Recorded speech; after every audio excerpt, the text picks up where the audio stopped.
kasih-Nya, ingat kebaikan-Nya,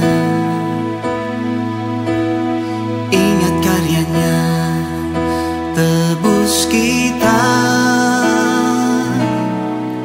Setinggi langit membentang, begitulah kasih-Nya pada kita. Besar kasih-Nya pada kita. Ingat kasih-Nya, ingat kebaikan-Nya, ingat karya-Nya, tebus kita. Setinggi langit membentang, begitulah kasih-Nya pada kita. Besar kasih-Nya pada kita. Kan ku ingat kasih-Nya, kan ku ingat karya-Nya. Dia hapuskan segala dosaku, Dia menebus hidupku. Besar kasih-Nya pada kita.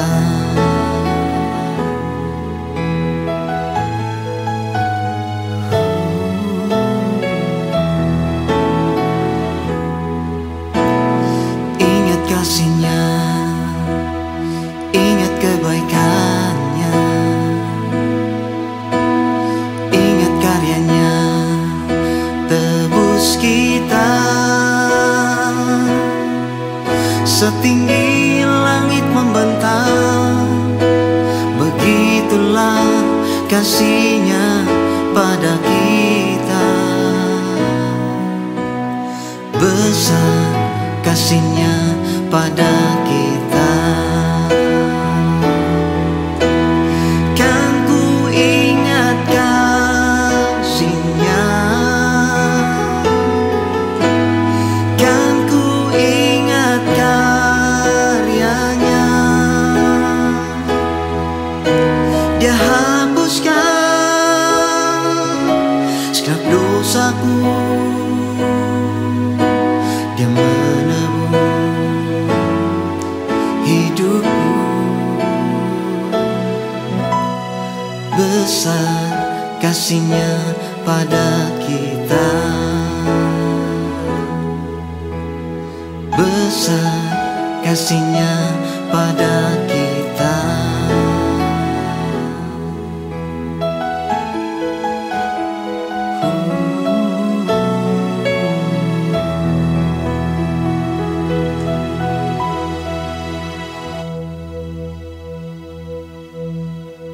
Haleluya, Shalom Bapak Ibu Saudara yang saya kasihi.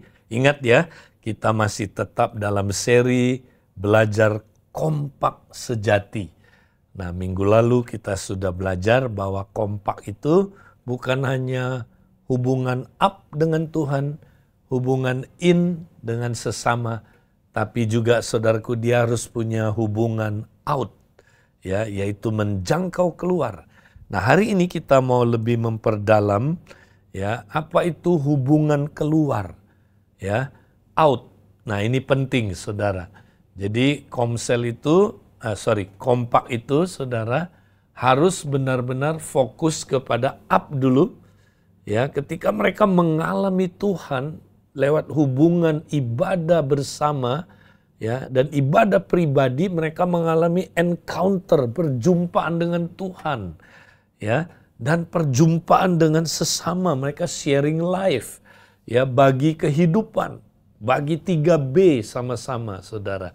Dan akibatnya Saudara, mereka pasti nanti punya beban melayani bersama-sama, menjangkau keluar kompak.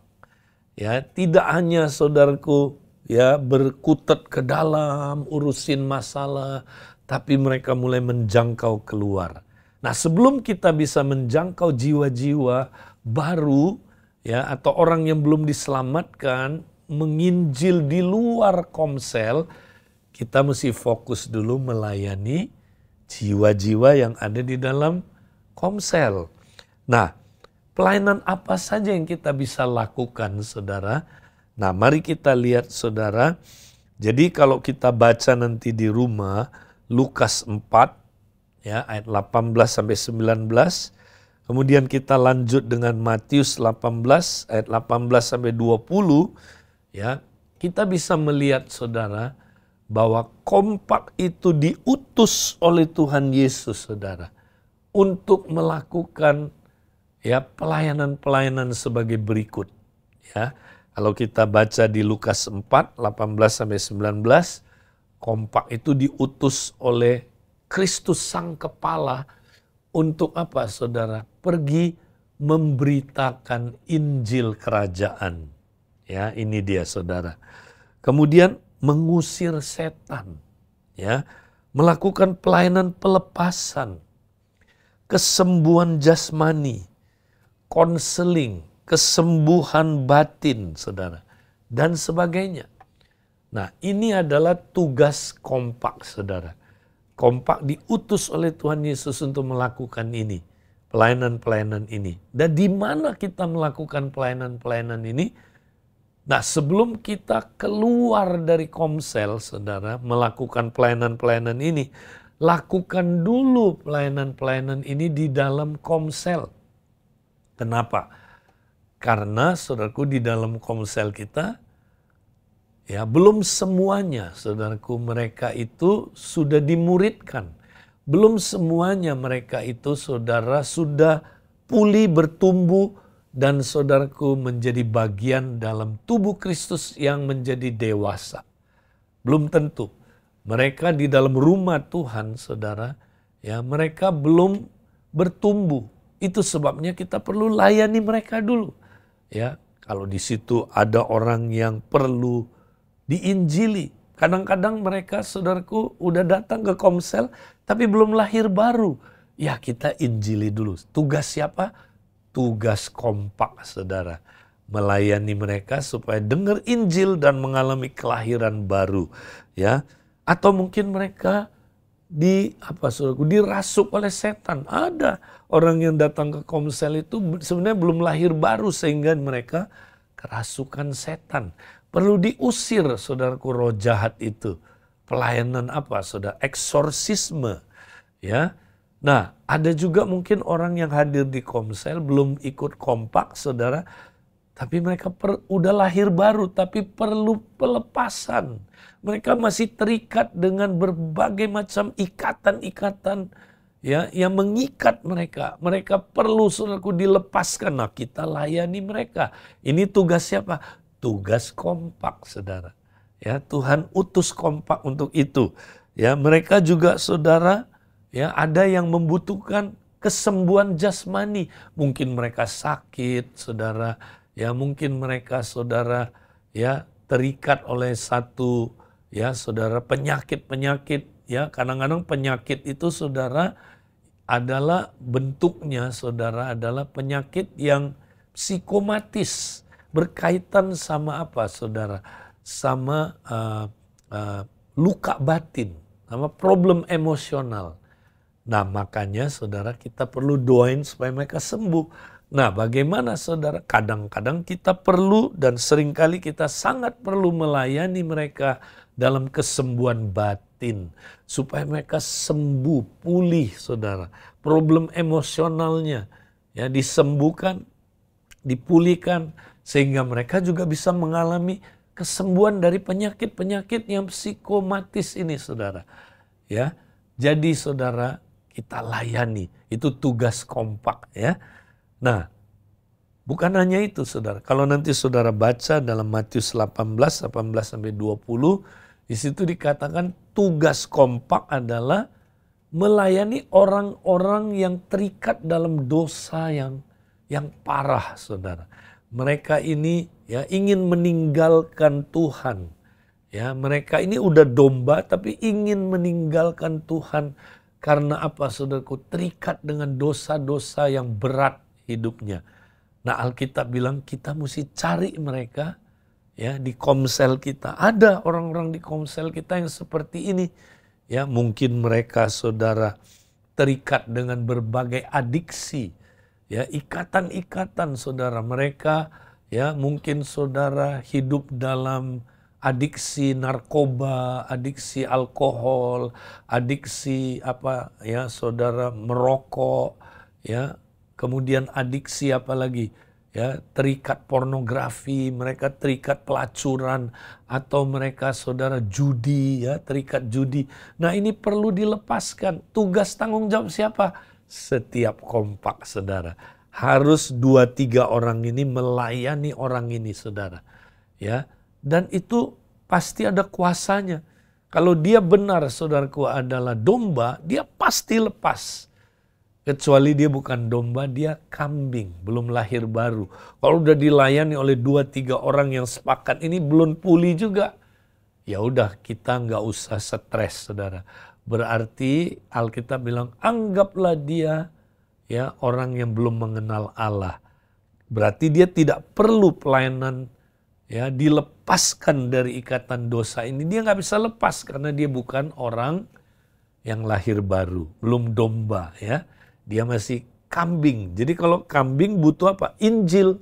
Ya, kalau dia memang saudaraku Tuhan ya sudah saudaraku memilih dia jadi domba, pasti saudaraku dia akan mendengar Injil dan dia mengalami kelahiran baru saudara.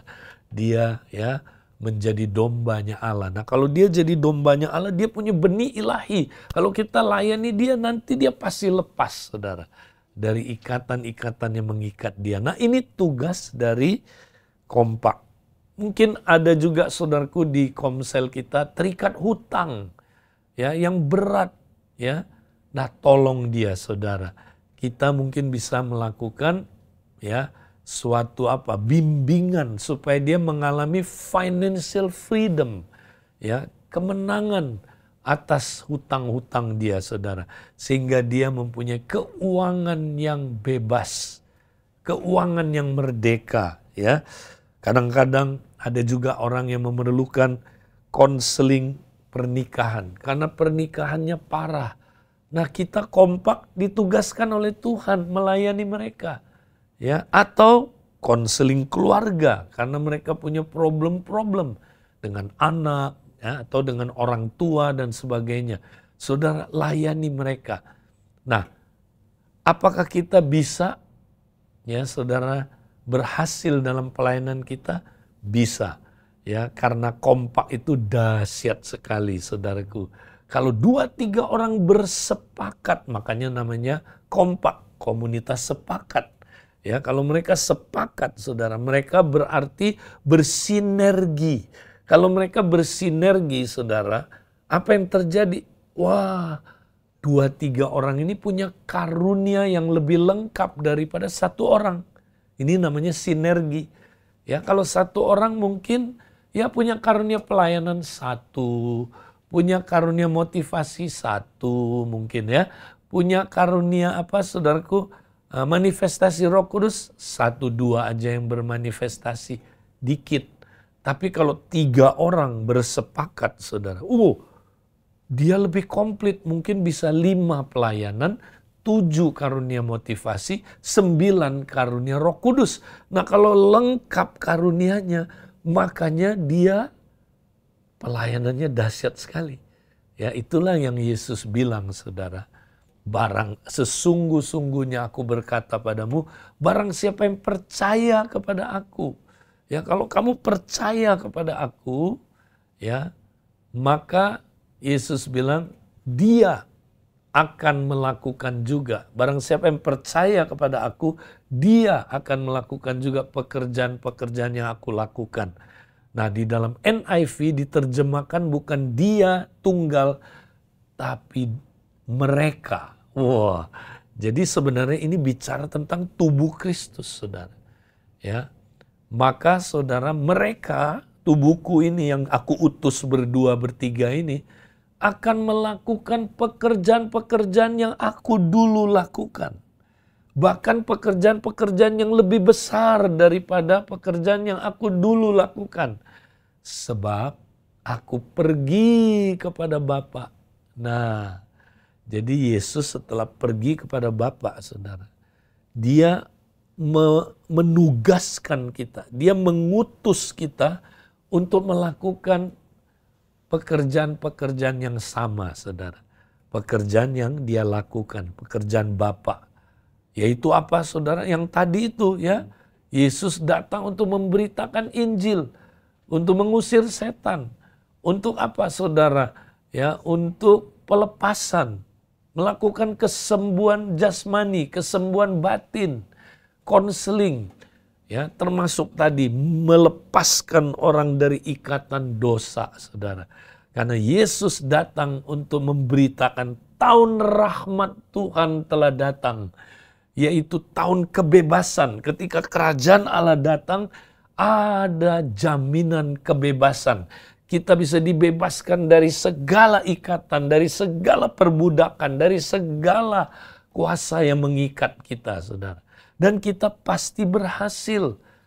Karena kalau kita 2-3 orang terpadu bersama, menjadi kompak yang sinergi, kita akan melakukannya, ya, dengan dahsyat, saudara, pelayanan-pelayanan ini. Ya, kita apa, saudaraku, memiliki potensi pelayanan seperti Yesus.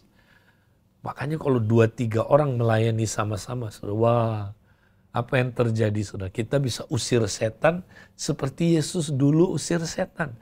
Kita bisa, saudara, ya, memberitakan Injil seperti Yesus memberitakan Injil. Kita bisa pelepasan seperti Yesus melakukan pelepasan. Kita bisa kesembuhan ilahi seperti Yesus melakukan kesembuhan ilahi. Ya, kita bisa, saudaraku, melakukan kesembuhan batin seperti Yesus lakukan. Ya, kita bisa membebaskan orang dari dosa-dosanya. Ya, saudara, karena ini adalah pelayanan yang sangat-sangat efektif, saudara. Jadi mari, saudara, kita kompak-kompak, ya. Kita mau semangat, saudaraku, melakukan, ya, pelayanan-pelayanan ini. Pertama di anggota komsel kita dulu. Ya, kita doa, saudara. Nanti Tuhan akan gerakkan kita, ya, dan dia akan bawa orang-orang dalam komsel kita yang membutuhkan pelayanan. Mulai, saudara, perhatiin orang itu, layani, ajak ke kompak, saudara, ya, mulai layani dia, saudara. Nah, lama-lama nanti dia, ya, dekat dengan kompak kita, ya. Nah, kompak kita temukan 2-3 orang lagi, ajak mereka ke kompak, saudara, dan kemudian nanti, ya, saudara mulai muridkan mereka, ya. Nah, kita nggak mau mereka hanya datang ke rumah Tuhan sebagai batu-batu yang hidup tapi belum tersusun rapi. Kita lihat gambar ini, saudara. Ya, di dalam gambar ini kita lihat, ya, di dalam komsel kita, saudara, ada yang sudah rapi tersusun kalau saudara lihat, ya. Nah, ini batu-batu hidup yang udah rapi tersusun. Ini dari mana, saudara? Ini orang-orang yang sudah dimuridkan, ya, mereka sudah dalam proses, ya, menjadi serupa dengan Kristus. Mereka rapi tersusun, udah ada dalam struktur keluarga rohani, ya, mereka punya bapak rohani, punya kompak, ya, mereka tiap-tiap hari, saudaraku, dibentuk makin serupa dengan Kristus, ya. Mereka udah disusun rapi dan dibangun di atas dasar para rasul dan para nabi, di mana Yesus adalah batu penjurunya. Mereka rapi tersusun, dibangun menjadi tempat kediaman Allah oleh Roh. Ya, nah ini dia. Tapi di dalam komsel kita ada jiwa-jiwa yang, saudara, mereka belum rapi tersusun. Ya, mereka udah batu hidup, tapi ada juga mungkin yang belum batu hidup. Nah, kalau ada yang belum batu hidup, berarti dia masih batu mati, belum lahir baru, diinjili dulu. supaya mereka jadi batu hidup. Nah, walaupun mereka sudah jadi batu hidup, saudara, tapi batu hidup ini masih belum disusun rapi. Kenapa? Karena bentuknya aja masih segitiga, segi lima, nggak beraturan, ya. Nah, mereka perlu, saudara, diproses. Ya, makanya kalau dalam bangunan rumah batu, saudara, mereka perlu dipahat. Mereka perlu diasah, ya, supaya rapi, supaya bentuknya ya semakin serupa dengan bentuk dari batu penjurunya. Baru mereka, saudaraku, ya nanti satu saat akan, ya saudaraku, menjadi rapi, tersusun, dibangun menjadi tempat kediaman Allah. Nah, jadi saudara, kita cari dulu di Komsel orang-orang yang belum rapi tersusun. Ya, orang-orang yang saudara masih udah batu hidup tapi belum rapi tersusun, kita muridkan mereka, ya. Jadi nanti kalau mereka, saudaraku, udah datang ke kompak saudara, mulailah muridkan mereka. Ya, nah bagaimana cara pemuritannya, saudara? Ya, nah saya anjurkan saudara, cara pemuritan itu simple. Ya, jadi kita kompak ini membawa 2-3 orang yang udah siap haus, ajak ke kompak kalian. Nah, apa saudaraku yang perlu dilakukan? Materinya apa?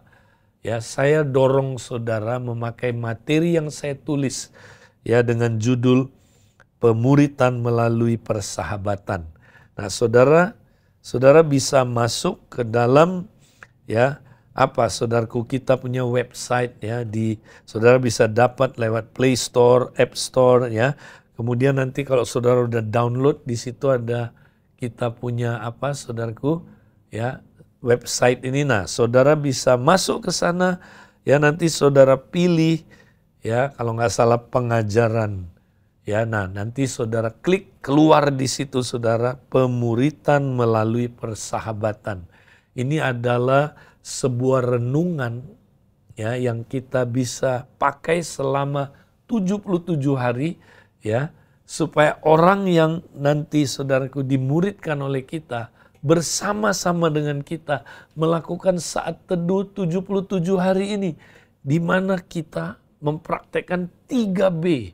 Belajar, saudaraku, bagaimana berjalan bersama Yesus setiap hari. Belajar dari Yesus. Nah, ada saat teduh 77 hari. Kemudian belajar bagaimana kita, saudara, berubah serupa Kristus setiap hari. Ya. Nah, ini, saudaraku, adalah materi, ya, yang saya sebut kickstart. Kickstart itu gini, saudara. Kalau kita mau memulai satu proses, kita perlu ada, kalau dalam motor, saudara, tendangan pertamanya. Brum, ya, tendangan pertamanya, saudara, itu membuat motor itu siap, ya, bergerak, saudara.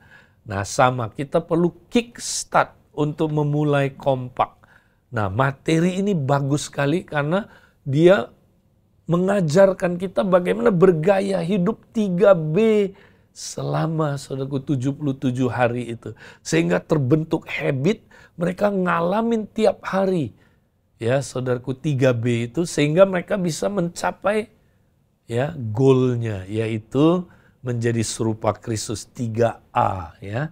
Nah, ini, saudaraku, pemuritan yang kita perlu lakukan, saudara. Manfaatkan materi ini, dan nanti saudara terus latih 2-3 orang ini sampai mereka udah paham up in out, saudara, mempraktekkan up in out. Nah, dorong mereka mulai menjadi kompak sendiri, ya, kompak sendiri. Dan kita tetap punya hubungan dengan mereka, saudara, ya. Tapi nggak usah tiap minggu lagi. Tapi mereka masih satu komsel kan sama kita kan. Nah, mereka, saudara, suruh lagi muridin orang lain lagi.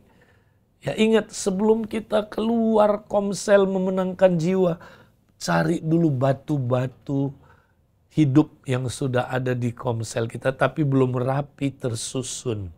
Ya, bawa mereka masuk ke dalam struktur keluarga rohani, ya, sehingga mereka punya bapak rohani, mereka punya kompak, ya, dan mereka punya anak nanti satu saat.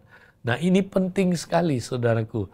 Ya, mari kita semangat terus melakukan ini. Nah, nanti kita akan belajar aspek-aspek lain lagi ya daripada kompak saudara. Ya, Tuhan memberkati kita. Haleluya.